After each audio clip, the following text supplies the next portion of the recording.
Welcome to the Renaissance Room, and in today's episode, I know I may sound a little stuffy, but just bear with me. So we're going to be talking about the situation that obviously transpired. I don't know if it was last week, but to me, the Erica Banks situation is so much bigger than just this one scenario. Working in education, being around parents, having younger siblings, being, in rooms where there are high schoolers, middle schoolers. I remember recording the parenting pandemic episode, and to me, this whole Erica Banks situation is so much more than the situation in itself. Like, even though, I understand the situation in itself, we're not gonna be negligent to what transpired. But to me, the problem that we have today, now I don't know if this is, just primarily millennials or Gen X, but the problem that we have today in society is that the narrative for children is that children have access.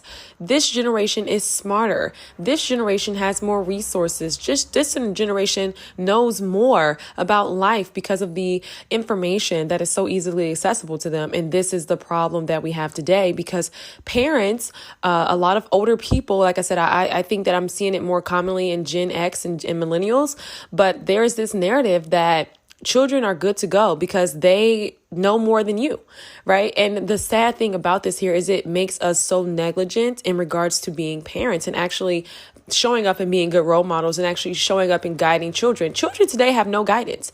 I was tweeting not too long ago and I was just talking about how, it's really saddening to see children today and how their innocence is being stripped away from them, right? These kids don't know anything about anything, right? But yet, because they have social media, because they maybe can create some NFTs and make some money on the side, we think that, oh, these children are so smart and they are so, you know what I mean? And I think that's probably the biggest disservice that we do the younger generation. We don't feel like we have to teach them anything. And then on top of that, because we have this really sick narrative that children are grown because children have social media, children have we have this narrative that a child's mind is fully developed because they can access social media, essentially.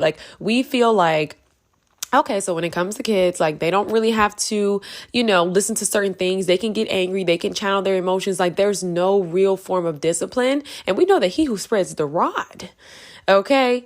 You're pretty much throwing your kid out there to the wolves. And what I'm seeing with so many children today is that their disrespect, they're lashing out, especially well over, being a young child, it's tolerated. You know what I mean? It's tolerated. I think another thing too that is really disheartening is the level of exposure that parents allow their kids to have. You know what I mean? To me, I just feel like there has to be a time and a place and where children are just not invited to certain events, right? I think there has to be a time and a place. I remember back in the day, my mom, if we would go to an event, right, at a certain time, we were leaving the event because I was a child, right? Alcohol may have been served, whatever the case may be. We go to a certain barbecue, after a certain time, you got that one cousin that just gets to popping off. I just feel like as a child, I was sheltered from certain things. You know what I mean? Certain things going on in the house. If, go upstairs in your room. You know what I mean? The problem is with kids today, they have a front row seat to everything with no real understanding. They haven't lived enough to have an understanding. This stuff is traumatic. These kids, I was talking to my brother and we were talking about, because, working in a high school, working with middle schoolers, I realized that, when it comes to drug usage, it's a lot more common in younger kids. It's a lot more common in younger kids. It's not something to where, they're doing it in college, they're a little bit older. You know what I mean? It's happening very young. You have 12-year-olds who are smoking, you have 10-year-olds who are smoking, you have 9-year-olds who are smoking, 8-year-olds who are smoking, 16-year-olds doing hardcore drugs. I mean, legal prescription medicated, you know what I mean? It's crazy to me. And I think the problem is that because these kids they're traumatized. They are seriously traumatized. Like, they don't know what to do. They don't have, like, your brain doesn't even fully develop until the age of 25, right? Your prefrontal cortex is like literally fully developed at the age of 25. And so just imagine seeing certain things and not having any real understanding. It's very interesting. That's why for me, I'm always so apprehensive about a lot of psychological advice from people who get online who call themselves psychologists and clinicians, and they always want to talk about generational curses. Well, that's kind of not generational curses, but they always want to talk about things such as like trauma and experiences from our childhood. And at this point, I think that we kind of wallow in it because we're adults now. And, don't get me wrong, I think that things affect you. And I think you should deal with those things. And it's different when everyone deals with those things. Like, I know for myself, having dealt with a lot of that stuff in my early 20s, I'm coming into this space of realization. I'm coming to this space of acceptance. And, I'm accepting the fact that I'm a grown woman now. And it's time for me to move on, right? It's time for me to address and, change what I can and work on those things and, pray that God definitely removes and heals and binds up those hard places. But I know that at the end of the day, it's like that chapter has to be closed at some point. And so my biggest thing is that we talk about, childhood abuse and all these things, but we never tailor it specifically to the abuse that the children today are witnessing and are experiencing every single day. Everyone wants to look at the parents and everyone wants to look at, it's this and that. But this is a world issue. This is a community issue, and it's so much bigger than that. And so I realized that for children today, there's just no sheltering. You know what I mean? These kids are out all night. You know what I mean? They're allowed to go to anybody's concert, to do anything that they want to do. You know what I mean? Like, I remember there were some rappers that came to the city and they were like sending like 9-year-olds and 8-year-old kids. Like, why?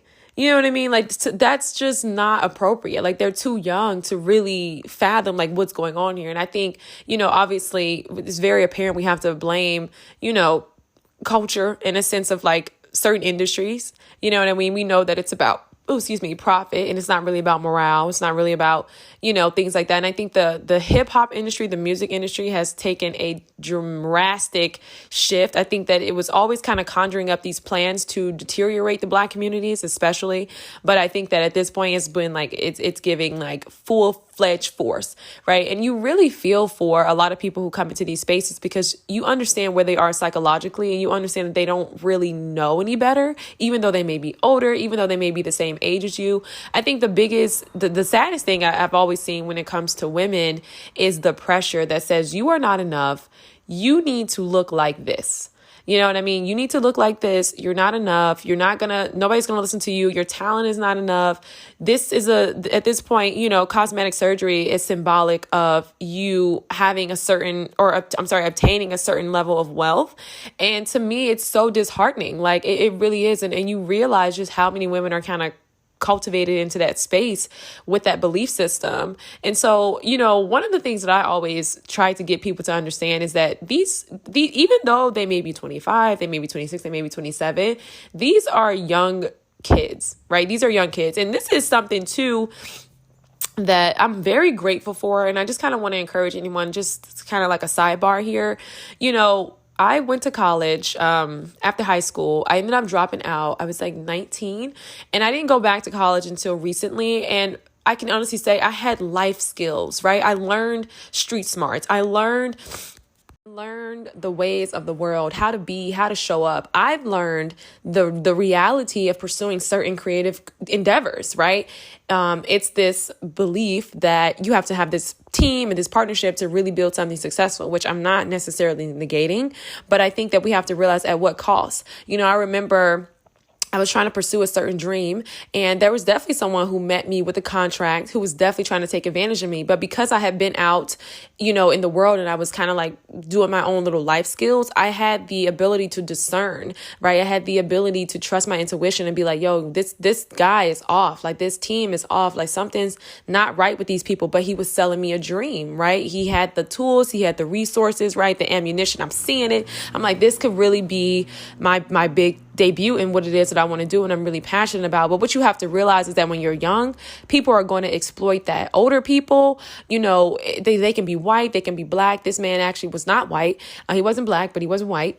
And so race doesn't really matter when you come to these, when you meet sharks. I'm just going to be honest, when you meet sharks. And the problem today is that, you have a lot of people who just don't really have that well-roundedness about the world and how the world works. I'm going to be honest with you. Nothing's really handed on a silver platter. Like nobody wants to really come into your life and just help you. I'm just going to be honest. Like, I think the realities of that is so slim to none. Like, I'm not saying that you can't trust people. I'm not saying everybody's a snake. I definitely don't condone to that new medium of like, oh, don't trust no one. You know what I mean? But what I am saying is like, you can't be out here being so naive and to think like, oh, I met this manager, this person wants to put me on to some things. Like, that's not the way the world works. You know what I mean? I'm just going to be honest. That's just not. First comes, we see it today with a lot of the self-love movements, which I've always felt like we've taken the self-love movement today is really about exploiting others at your own personal gain, all in the name of self-love, right? It's like we've kind of given a pillowhead for selfishness.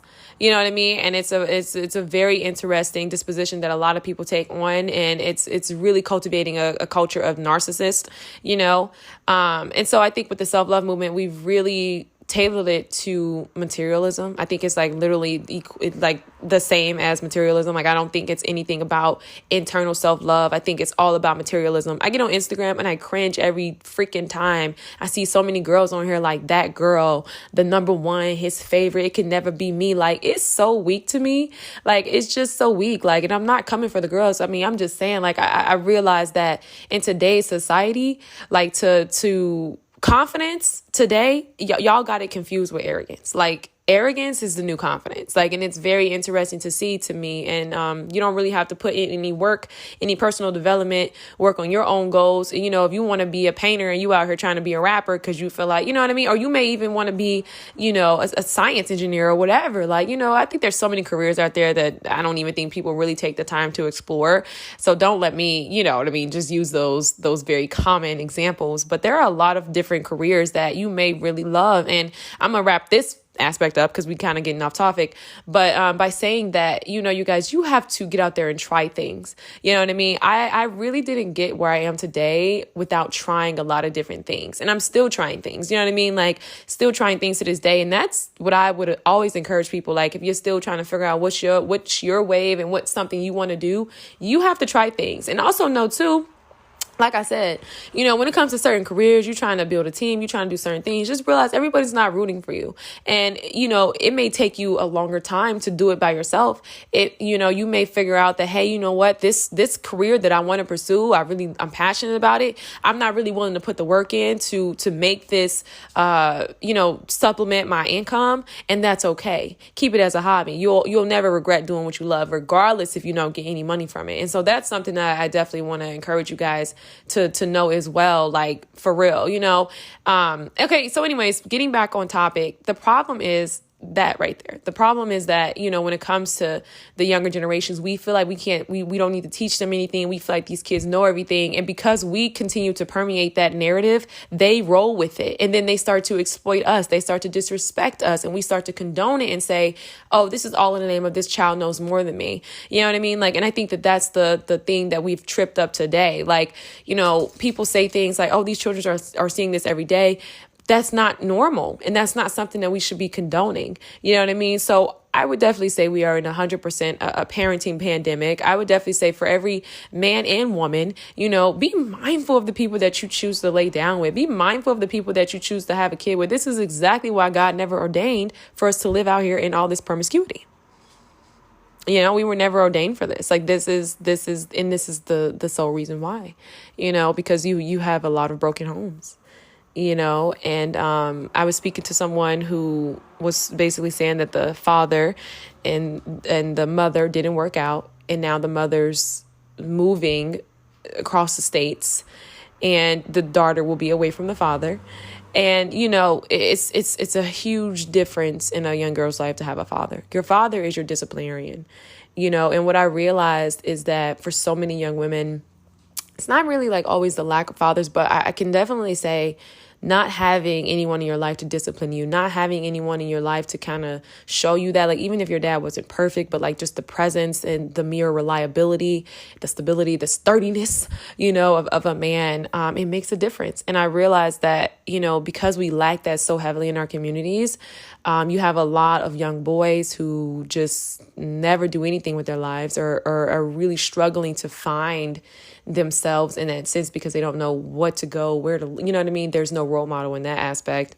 And then when it comes to young women, I'm noticing the vast array of disrespect when it comes to men. And then you're also seeing a lot of, trauma. Well, I don't want to call it trauma bonding, but essentially it kind of like is trauma bonding, because I see a lot of women putting men on such a high pedestal, and it's like nobody should be there but God. You know what I mean? And I'm not saying you can't honor your husband, but it's almost getting to the point where there's a very thin line between honor and worship and like idolization. And I see that a lot in so many women today. Like it's not, I think in common term, like in layman terms, it's just called pick me. But I say that because I just realized that there's so many women today who feel like, this is the thing I've been waiting for. You may not have had that. And it's almost just coming from a very disingenuine, like, I need this person, like a very like, it's not coming from a healthy space. Like that's not healthy. You know what I mean? To be like, worshiping your husband, like that's not healthy, and so it just saddens me, because I think that the representations of like healthy love and what it should look like is so rare. But listen, you guys, if you have kids, you got to be willing to be responsible. You got to be willing to do the work. You got to be willing to make choices that are going to put your child in the best position. You know what I mean? They didn't ask to be here. Children are so helpless. My grandmother would say that the worst thing you could be in the world is a child. Children are so helpless. They didn't ask to be here, and I hear a lot of people have, back and forths about kids. I knew for myself, I was just telling my cousin this over the weekend. I knew for myself that I always wanted kids. I always knew I wanted to be a mom. I know I'll be a great mom, but I was very adamant about the timing. You know what I mean? Like, yes, I'm on God's timing, but I was really, really mindful about when I would have kids. You know what I mean? I was very certain that I wasn't going to do it too young, because I knew for myself, in order for me to be the best mother, I had to take care of Jalen. You know what I mean? Like, we had to pursue her crazy ideas. We had to try the things she wanted to try. We had to go the places she wanted to go, without that responsibility. And that's something too I'm going to end with, for a lot of people. Like, if you're young, like, try to avoid responsibility. I know that sounds like, what? Like, avoid responsibility. Hear me out. Life comes with responsibilities in itself, right? If you're raising kids, they have to get up, get themselves ready for school, maybe set their uniforms out, help with dishes, take out the trash, mow the lawn, you know what I mean? Watch their younger siblings. Like, responsibility in that sense, like growing up, it's just inevitable, right? You go to school, there's responsibility for you to do your homework. So hear me when I say, like, avoid responsibility. I'm talking about in terms of like, once you're an adult, right? And you're your early 20s, you're very young, you really should not be seeking so much responsibility. So that means don't go and really like, if it's God ordained, then yes, being in a relationship. But if you're in a single season, don't go and try to rush and get in a relationship. It's a lot of responsibility. You're taking on someone else's stuff and you're really young. You know what I mean? Like, and hear me when I say like early 20s. I'm not talking about like 25. Like, I feel like at 25 and up, like you're grown. You know what I mean? Like you're it's a little different. Like, you're still learning some things, yes, but like 25, like you're grown. You know what I mean? So I'm saying like early, like 20s, 21, 22 is still fairly young. 23 is very young. 24 is still pretty young, but like 25 and up, like this ain't for the 25 and up. So this is for you guys who are younger than 25. Okay. So let me just be clear on that. So you don't want to go and get in relationships and things like that. Let me tell you why, because I can't tell you how many women I know who have exploited self-esteem. I mean, like, no self-esteem whatsoever, because they were with young guys who just didn't know themselves. You know what I mean? They didn't have the tools. They didn't have the resources. And, from a historical point of view, Black women are taught to hold down Black men. We're taught to stick by our man, and you have a lot of that, and you're young, so you don't really know where to what to do with that. You don't know where to really apply that. Like, you're kind of confused. And so you have a lot of women who have their self-esteem is like eroded, right? And so they also may have had children at this point, right? And for young men too, like debt, credit, you know what I mean? You may have made some bad choices. Now you have felonies and you have things like that. Like, these responsibilities really can dictate your life in a way that's not what you wanted. You know what I mean? Like, it can really put a lot of hurdles in front of you. And, this is my thing, you guys. I'm not telling you to create this life of happiness. Like, because we know that life is going to come with its trials and tribulations. So when I say life of happiness, I mean, like, I'm not painting this picture that life is going to be this cookie cutter, very fun all the time. Like, that's not what life is. Like, sometimes things just happen. So, like, hear me clearly. Like, I'm not coming from a judgmental point of view. But what I am saying is that what I've learned is that if you give yourself time to grow and if you give yourself time to become, you'll make better choices. You won't have a problem taking on responsibilities, because a lot of times you can be conscious about those responsibilities that you pick up, right? Like, when you're young, you may go sign for like a X amount of, $1,000 car.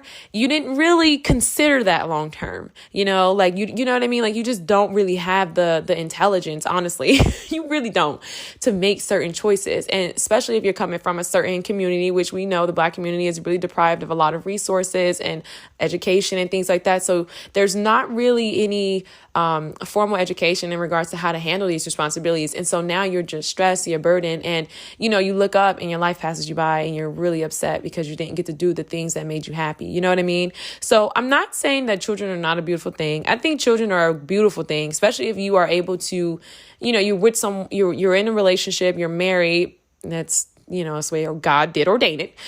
You're married and, you have someone who's in your corner. Like, that's a beautiful thing. You know what I mean? But like, if that's not your situation, if, you guys can't get along, like, that's a very hard thing, And so I definitely would say that. I would say avoid of responsibilities, because, that's a time where you need to be finding yourself. That's a time where you need to be free as a bird. You need to be learning. And the thing about relationships is that you can really get with the wrong friends, the wrong people who could really turn your life into crap. And I don't think people realize that, like, your influence, your friends, like, that stuff matters so heavily. Like, it's not something you should take lightly. Like, you should really be mindful of the company that you keep, seriously, because it can really make a difference in your life, So be mindful of that. And this isn't about cutting people off and being so crass and things like that. Honestly, as you get older as an adult, you realize that everyone's not your friend.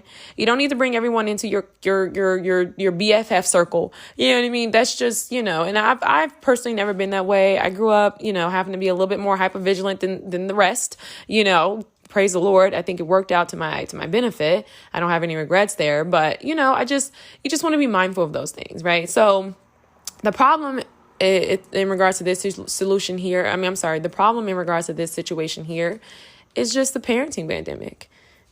People don't want to parent their kids anymore. We have created this idolization around, I can't even say it's like a fetish almost. And it's almost like, it's a very interesting thing that what we've done here in regards to the contracts of youth. I think that we have put youth in this pretty package, and it's like everyone wants to obtain it. Everyone wants to, go back and rejoice in this youth, like even adults, you know what I mean? And so it's a very interesting psychological thing that's happening today with the world. And it kind of tells you, hey, being youthful is where it's at, but the truth is that, like, youth is a beautiful thing. It's innocence, it's vitality essentially, but youth is not wisdom. It's not. These kids don't have the answer. They need to be disciplined. They need consequences for their action. You are not your kid's friend. You're not a kid. Like, you know what I mean? Like, I just don't really feel like when it comes to kids, like, you're not a kid's friend. You know what I mean? Like, you're just not. Like, and I know a lot of people want to kind of create that relationship dynamic, like, oh, I just want to be cool. Like, you know what I mean? But you're just not. Like, that's not You know what I mean? Like, adults are here to supervise and to mentor and to guide and to, you know what I mean? Like, you don't have to open up the door for a friendship with a child. Like, I think that's like my biggest thing. Like, they're not your friends. You know what I mean? They're young. They need guidance. They don't know anything. I think the problem also in regards to young children today is definitely the lack of respect for elderly people. Definitely the lack of respect for people who are older than them, and I think that's probably one of the greatest demise, is because though parents condone the disrespect a lot of times, though society condones the disrespect of children a lot of times, kids are going to get older and they're going to be hit smack dead in the face with a reality check, and I think that this is the rise of something really not so good. So I don't know, I don't know. I realize it, and it's very loud and it's very disheartening.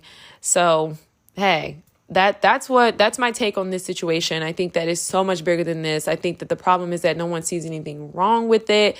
I think, it goes hand in hand with the industry. It goes hand in hand with societal views and norms about what's acceptable, what's not acceptable. It goes in hand in hand with, what's praiseworthy. It's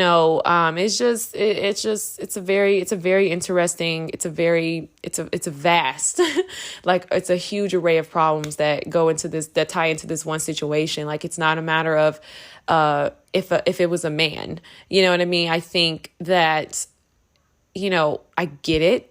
I really do. But I think it's so much bigger than just gender wars. And I think a lot of times we have a tendency to paint things as black and white in regards to like gender wars. Like, everything is not about man versus woman. You know what I mean? And I think that, just reading Bell Hooks at this point, it's very hard to break out of that psychological mindset when you are like in that space where you're just constantly thinking it's always about men versus women, because it's just not. Like, it's so much more than that. So I hope you guys enjoyed this episode. I hope that you found some insight in it. I hope that if you do have younger kids, you just realize that there's just a time and a place. I think that we've just kind of opened up the gap. I think that's what social media has kind of did. It's opened up those closed doors for kids to kind of come in and run back and forth from adulthood to adolescent, and that's the biggest problem. You know what I mean? Because there's just certain things kids shouldn't be exposed to. There's just certain things that, being a parent, like, kids just don't need to be exposed to it. And that's just period. So it's huge. It's really huge. And again, if you're thinking about having kids, make sure you ready to you've grown enough within your own life, and make sure that you're happy, make sure that you are a happy, healthy adult and you're responsible because it's a life here, and it matters. It definitely matters. Children are definitely a gift from God, but just know that, like, you're ready for that responsibility. You know what I mean? That's what I would say is like my biggest thing, because it's so much more than just the financial aspects of it. It's the wisdom that you're going to pour into this kid. It's the experiences you can share with this kid to guide this kid to be a productive, you know what I mean, human in society. So God bless, and I hope you guys enjoyed this.